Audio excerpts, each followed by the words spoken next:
A paz do Senhor, meus irmãos. Sejam bem-vindos a mais uma aula da nossa querida Escola Bíblica Dominical. E hoje dando prosseguimento aí aos estudos do primeiro trimestre de 2021 aqui na classe dos adolescentes. Nesse trimestre estamos estudando o tema Aprendendo com as Cartas. Estamos aí estudando, nos aprofundando nas 13 cartas do apóstolo Paulo, as conhecidas Epístolas Paulinas. E hoje vamos estudar aí a lição de número 11, que tem como título Combatendo o Bom Combate.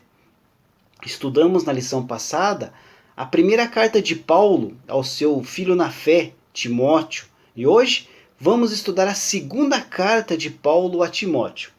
O texto bíblico da lição, queridos, se encontra lá na segunda carta de Paulo a Timóteo, capítulo 2, do versículo 1 ao versículo 15.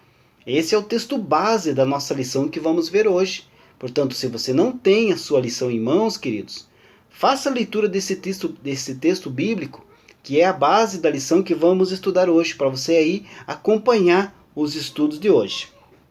O destaque da nossa lição se encontra lá na segunda carta de Paulo a Timóteo, capítulo 2, versículo 15, que diz assim: faça todo o possível para conseguir a completa aprovação de Deus, como um trabalhador que não se envergonha do seu trabalho, mas ensina corretamente a verdade do Evangelho. Queridos, quem que ainda não se apresentou diante de Deus, aí disposto a servir, precisa entender que o Senhor nos chamou para fazer a sua obra e anunciar o seu evangelho para todas as pessoas que ainda não foram alcançadas pelo seu amor.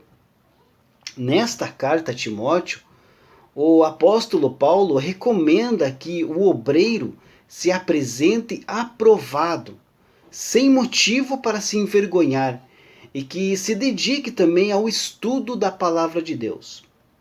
Manejar bem a palavra de Deus, queridos, faz toda a diferença.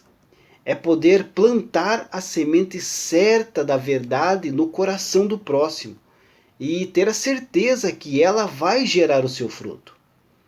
Paulo recomenda aqui ao seu filho na fé, Timóteo, que intencionalmente procure então se apresentar diante de Deus, lembrando que melhor do que ser aplaudido pelas pessoas, queridos, é ser aprovado por Deus, como alguém aí que não tenha mancha em sua vida e conheça bem a palavra do Senhor. Então, queridos, que nós possamos aí aprender nesta lição, que nós possamos aí aprender nesta segunda carta de Paulo a Timóteo, que nós precisamos nos apresentar a Deus aprovados e que também sejamos aí o propósito da nossa vida, se apresentar aprovado diante de Deus. A introdução aqui da nossa lição diz assim: novamente prisioneiro de Roma, agora sem esperança de ser solto e acreditando aproximar-se o dia da sua morte, o apóstolo Paulo escreveu a sua segunda carta ao pastor e filho na fé, Timóteo, com teor de despedida, exortação e advertência. Seu propósito era encorajar o jovem líder a dar continuidade ao seu ministério. Agora veremos o quanto os conselhos de Paulo a Timóteo podem nos orientar hoje. Então, queridos, ao escrever 2 Timóteo, Paulo então procura dar ao seu filho na fé conselhos que o ajudem a permanecer firme na fé e também no desempenho do seu ministério pastoral, mesmo tendo aí que suportar o sofrimento e a perseguição que estava por vir. Seriam então dias difíceis e ele deveria estar preparado para enfrentar esses dias. Essa é uma recomendação, queridos, que vale para todos nós.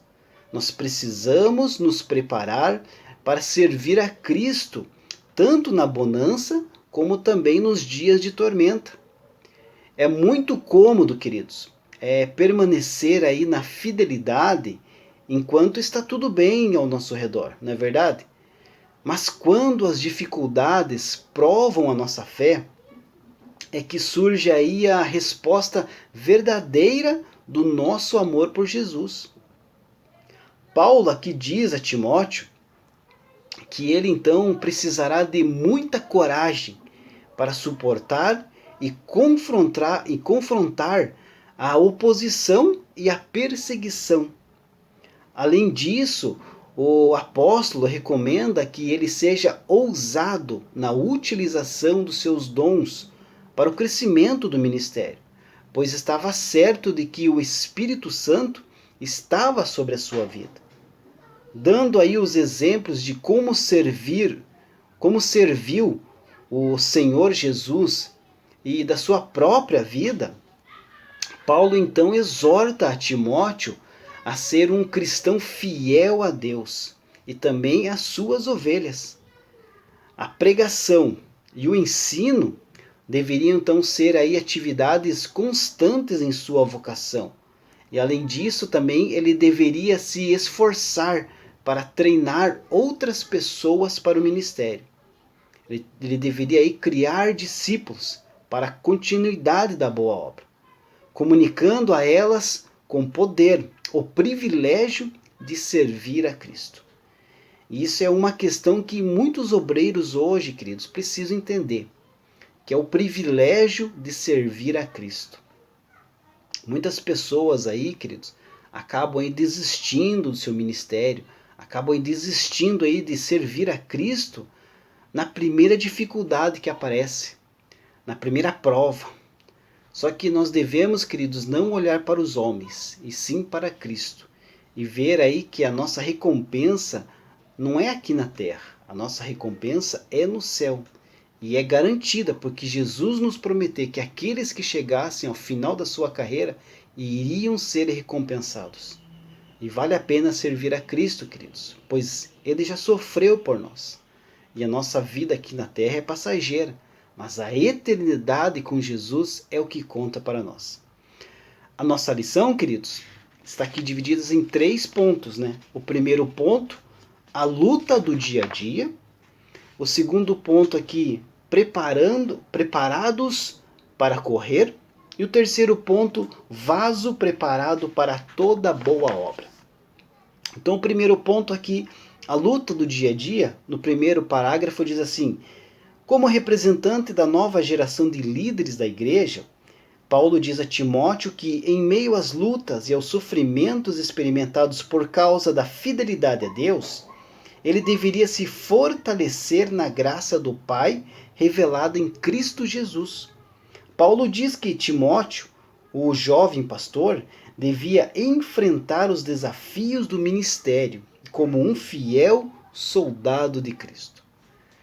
De que forma, queridos, que o líder cristão pode se condicionar para uma tarefa?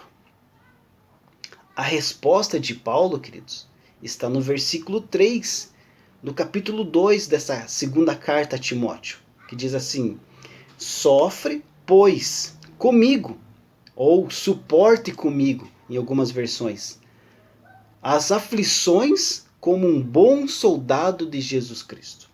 Está escrito lá no versículo 3. Aqui, e nos versículos seguintes aí do capítulo 2, o apóstolo se serve aí de 3 analogias para explicar ao seu filho na fé Timóteo. Ele usa aí a analogia de um soldado, de um atleta e de um agricultor. A analogia militar, queridos, é a favorita de Paulo. Não porque ele fosse aí de mente militar, mas porque no Império Romano era comum as pessoas aí verem soldados, e mais ainda, porque a vida de soldado era uma analogia esplêndida para a vida cristã. Infelizmente, nós também estamos aí familiarizados com as exigências impostas no soldado.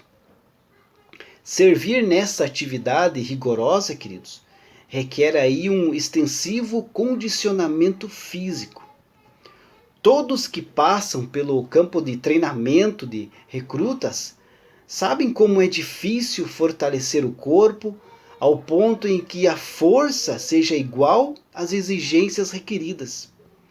Mas é necessário algo comparável a isso também para o cristão, para servir a vida a Cristo. Sobretudo ainda para o ministério. Quando Paulo fala ali para ele, sofre as aflições, ele está dizendo que era para Timóteo aceitar as dificuldades, as privações e os perigos com um espírito submisso, como parte da tarefa de um soldado no exército de Cristo. Pois é isso que Paulo estava explicando para Timóteo.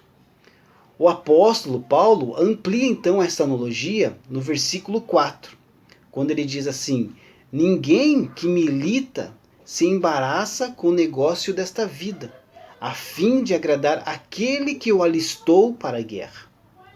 Então seria difícil achar analogia mais adequada que esta, queridos, para a consagração exigida do cristão. Quando o indivíduo se tornar soldado, ele então é separado da sociedade, com a qual esteve aí familiarizado por toda a vida, e é apresentado a uma comunidade nova e altamente especializada. Ele é despido de roupas próprias e vestido com um equipamento fornecido pelo governo. Suas indas e vindas não são feitas unicamente sob ordens ou com permissão expressa. Dorme onde lhe dizem para dormir e come o que lhe for dado. Na verdade, queridos, a sua vida, a vida do soldado, está à disposição do governo. Caso surja uma ocasião, ele pode ser considerado sacrificável por motivos estratégicos. Essa é a consagração de alguém alistado para a guerra. Em cada detalhe, temos aí um paralelo total à vida do crente inteiramente entregue a Cristo. O soldado não pode dar baixa a qualquer momento, por desejável que seja. Ele não é de si mesmo, mas pertence a outrem. Assim como nós cristãos, queridos. A nossa vida não nos pertence mais, mas sim a Jesus, que nos salvou da condenação do pecado e espera que nós possamos nos dedicar a Ele todos os dias da nossa vida. O ponto 2 aqui da lição: preparados para correr. Além da figura do soldado que busca agradar o seu comandante, Paulo agora utiliza como exemplo a imagem do atleta em uma competição. Então, no versículo 5 aí do capítulo 2, Paulo passa então para a analogia de um atleta, né? Que ele diz assim: e se alguém também milita, não é coroado senão militar legitimamente. Esta declaração revela vividamente outro dos interesses de Paulo, a bravura física. Paulo aqui está exaltando a bravura física dos atletas e também na vida cristã. O apóstolo, queridos, quando ele deu esse exemplo aqui, ele tinha em mente os Jogos Olímpicos da Grécia Antiga. Isto era algo aí obsessivo no mundo antigo, onde cada cidade tinha um estádio e as competições atléticas eram a ordem do dia, eram todo dia. Uma outra tradução desse versículo 5, queridos, torna o significado mais claro dessa passagem. Diz assim: semelhantemente, nenhum atleta é coroado como vencedor se não competir de acordo com as regras. Então isso significa as regras estipuladas para determinado jogo ou competição atlética.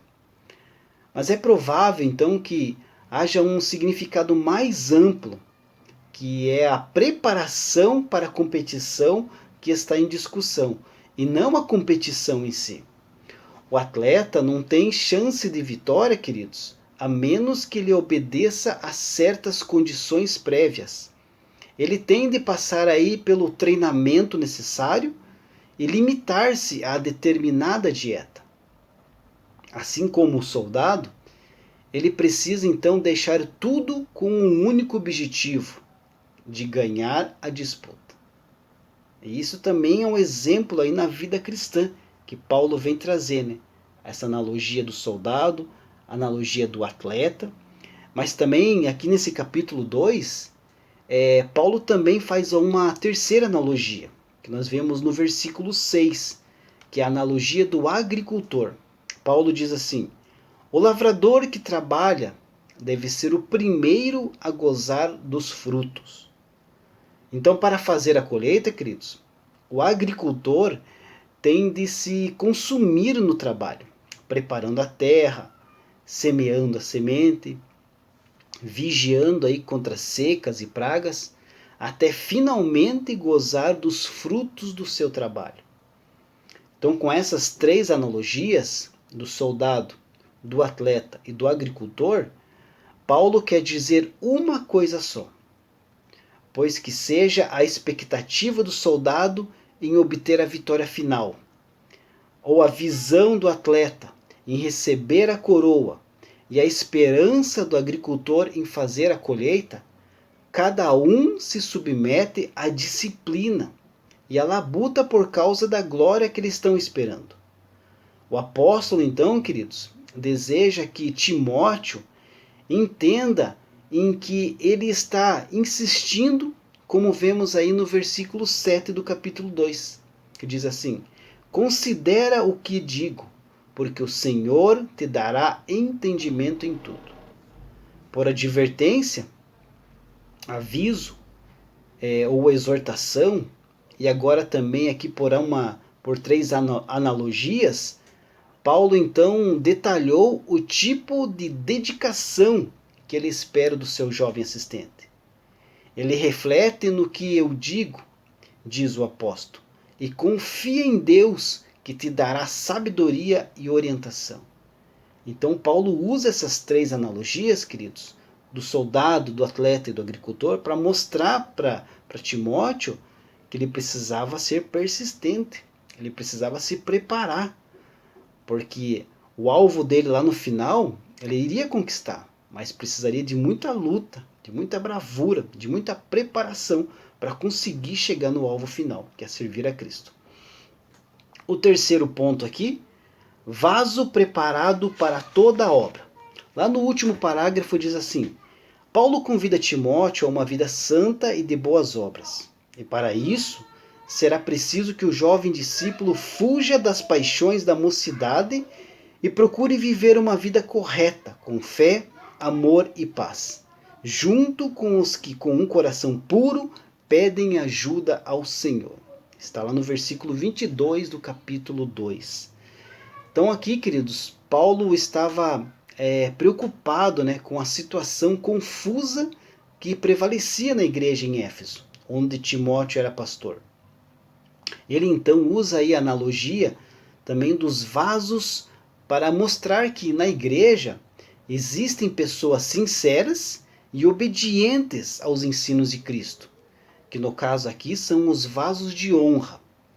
Estes então adornavam e adornam, né, a casa de Deus nos nossos dias, com a sua santidade e com a sua pureza.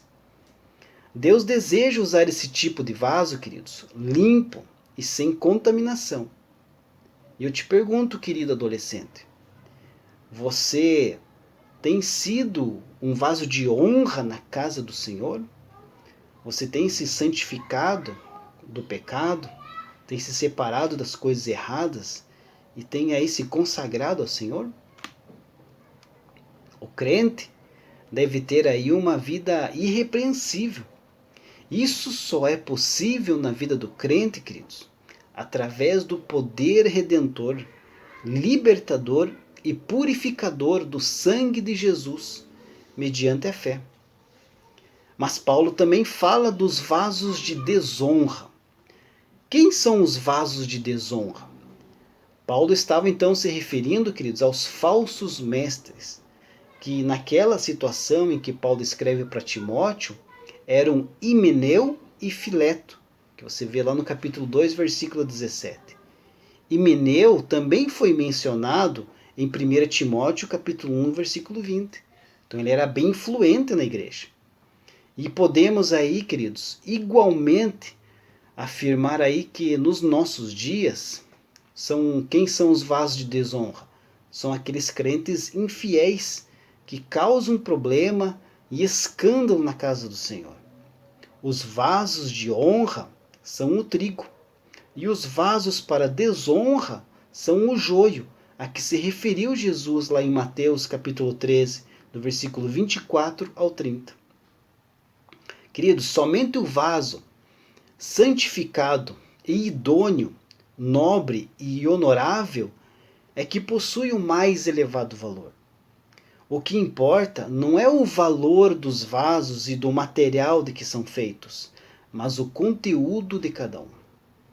Então, queridos, a fim de se enquadrar nesse perfil, cada um deve ser santificado, isto é, separado para os propósitos sagrados, afastando-se aí dos ensinos e da prática do mal.